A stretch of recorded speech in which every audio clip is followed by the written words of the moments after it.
시장 지배력을 부당하게 남용해서 경쟁 사업자를 시장에서 배제하고 인터넷 사용자와 광고주에게 피해를 줄 위험도 있기 때문에 두 번째 점에 대해서는 분명히 당국의 규제가 필요하겠습니다. 그래서 우리끼리 한 얘기가 있습니다. 도대체 포털은 용가의 통뼈냐. 유일하게 대한민국에서 법조주의에서 벗어나 있다는 거죠. 가두리 방식이라고 비판받는 서비스 폐쇄적 운영, 그리고 검색 집중력을 이용한 신규사업 진출을 일어나는 기존 생태계 파괴. 상당히 지적이 되면서 너무 독과점이 강화되고 그것 때문에 왜곡 현상이 일어난다.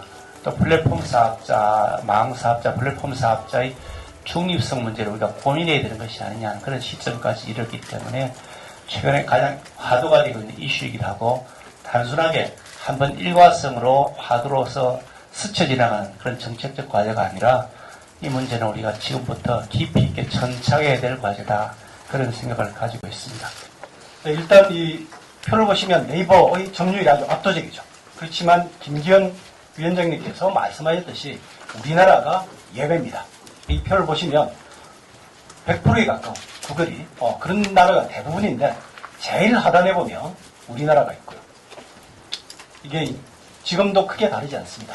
자, 그럼 여기서 정당한 방법과 부당한 힘의 남용이 뭐냐를 이제 구별하는 것은 끊임없이 새로운 서비스를 개발하고 기존 서비스의 질을 개선하고 그리고 가격을 인하하는 노력을 경주해서 소비자의 선택을 받은 결과라면 그렇게 해서 시장 점유율이 높아지고 더 큰 이윤을 얻는다라고 하면 이것은 시장 경제에서는 지탄의 대상이 아니고 경제 성장의 원동력으로 경제할 것이라고 생각합니다. 그렇지만 효율성 증대 효과가 수반되지 않는 기업화기나 아니면 배타적 계약을 체결을 통해서 경쟁 사업자를 경쟁에서 배제하거나 초기에는 개방성을 표명했다 하여서 콘텐츠 제공업체를 자신의 플랫폼으로 유치해서 시장 지배력을 획득한 다음에 이 개방성의 약속을 어기고 콘텐츠 제공업체들에게 불이익을 가한다거나 특히 검색업 엔진 사업자의 경우에는 이 광고인지 자연 검색 결과인지를 명확하게 밝히지 않아서 소비자를 오도하는 일이 있다라고 하면 이는 분명히 시정이 될 것입니다. 자, 그런데 이 주의해야 될 점은 바로 정당한 방법에 의한 경쟁과 시장 지배력의 부당한 남용 둘 다 경쟁 사업자에게는 피해를 끼칩니다. 따라서 이 포털 및 검색 엔진에 대한 이 바람직한 규제 정책도 경쟁 사업자에게 피해를 끼친다. 그 이유가 아니고 소비자 우선이 어떻게 되느냐에 먼저 초점을 맞춰야 된다라는 것이 제 발표의 핵심 포인트가 되겠습니다.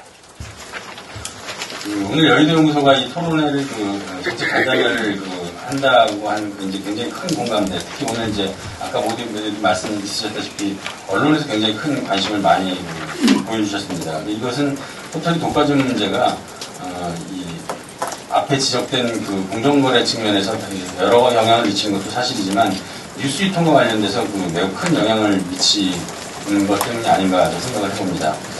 통계에 따르면 국민들이 뉴스를 접하는 미디어가 벌써 2년 전인가 50%를 포털이 50%를 넘어선 걸로 제가 기억을 하는데요. 좀 어떻게 달리 생각해보면 작년 정기국회에서 다음과 네이버의 대표가 국정감사에 나오셨고 이제 여야 의원들이 이제 여러 질문들을 하셨는데 그때부터 이 포털 뉴스 운영 방식에 대해서 좀 어떤 그 이견들이 국회에 있었던 게 아닌가 하는 생각을 해봤고 또 올해 있었던 네이버의 뉴스탠드 개편이 현재까지 모든 결과를 다 얘기할 수는 없지만 그 언론 입장에서도 굉장히 좀 불만족스럽고 또 네이버 입장에서도 이렇게 좋은 결과가 아니고 특히 이용자들이 오히려 더 그걸 불편하다고 생각하는 그 여론이 굉장히 많이 생기면서 이런 논의에 좀 어떤 복제가 되는 것이 아닌가 이런 시각을 저는 이제 기사에도 보긴 했습니다. 이 검색 권력이라는 게 이게 모든 컨텐츠 사업, 인터넷상에서의 컨텐츠 사업에 갑의 위치에 있다 보니까 언론사 컨텐츠도 마찬가지로 희생이 돼가는 수가 있는데요. 예를 들면은 네이버 같은 경우 아마 검색 제휴만 가지고 한 인터넷 신문사들하고 한 300에서 400개 정도를 제휴하는 걸로 알고 있습니다. 그럼 전체 인터넷 신문사 개수가 선거 때마다 하도 많이 넣어놔가지고 분기마다 달라지는데 한 7, 8천 개 되는 걸로 알고 있어요. 그럼 7, 8천 개 되는 인터넷 신문사 중에서 네이버에 검색이 잡히는 게 한 300개, 400개다. 그러면은 대중적으로는 네이버에 검색에 잡히는 3,400개 정도만 언론사라고 인지가 되지 3,400개 바깥에 있는 7,000개, 8,000개는 언론이 아닌 거죠. 그러면 대한민국에서 언론사고 한다 했었을 때 언론사로서의 인증을 문광부나 서울시가 내리는 게 아니라 네이버의 검색 담당 직원이 내리게 돼 있다는 거죠. 네이버 검색에 못 들어가면 언론사가 아닌 겁니다. 그럼 네이버가 매년 이렇게 심사를 하는데 저희 미디어치도 네이버로부터 심사를 받는데 누가 무슨 기준으로 심사해가지고 이 매체는 질이 떨어지니까 검색을 안 잡아주겠다 퇴출시키는 거 아무도 모릅니다. 아무도 몰라요. 예.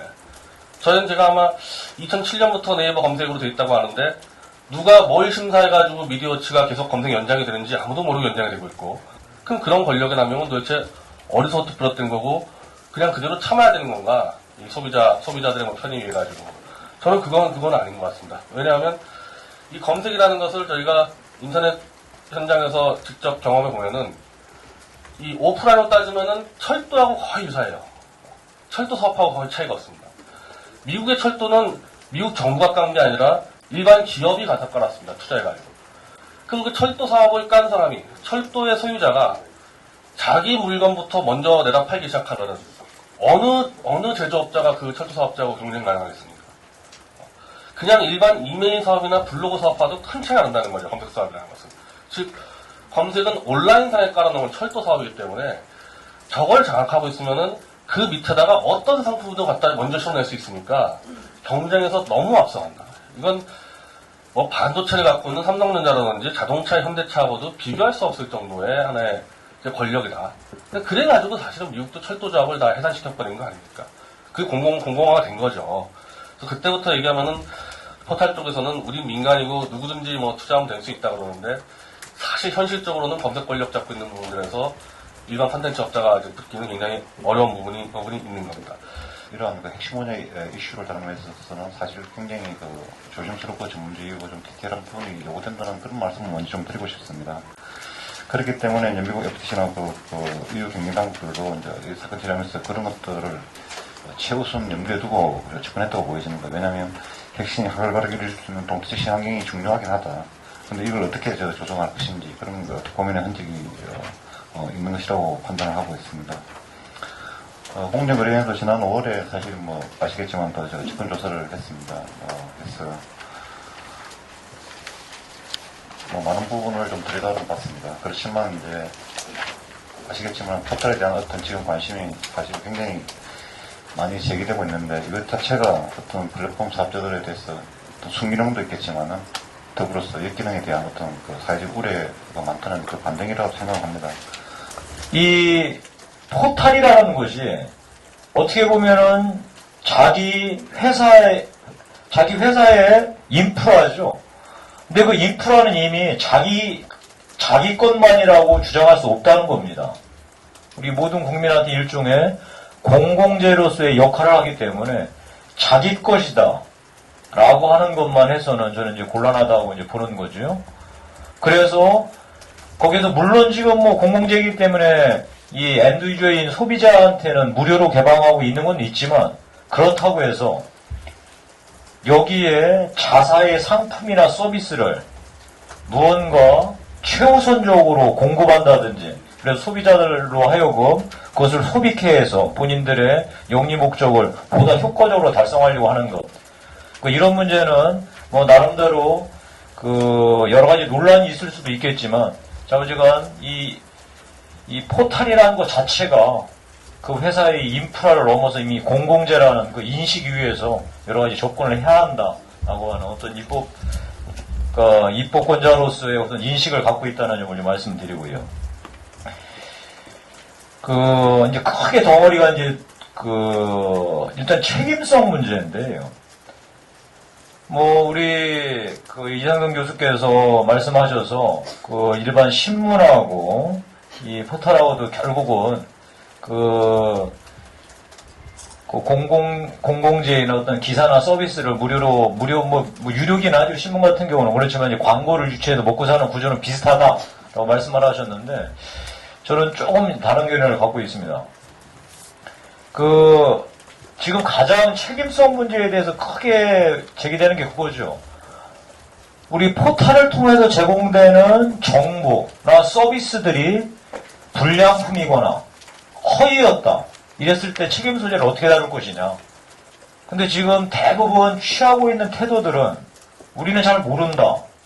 우리는 최선을 다해서 거르지만 그것이 엔드주한테 가서 허위나 이런 것에서 피해가 입었다고 쳤을 때 우리는 잘 모른다. 라고 하는 이런 태도를 보인다면 문제라고 생각합니다. 하여튼 이거에 대해서도 이 포탈이라는 것이 어떨 때는 자기들 스스로가 우리들 인프라니까 이걸 통해서 우리가 돈을 버는 것은 정말 자유롭게 해도 된다.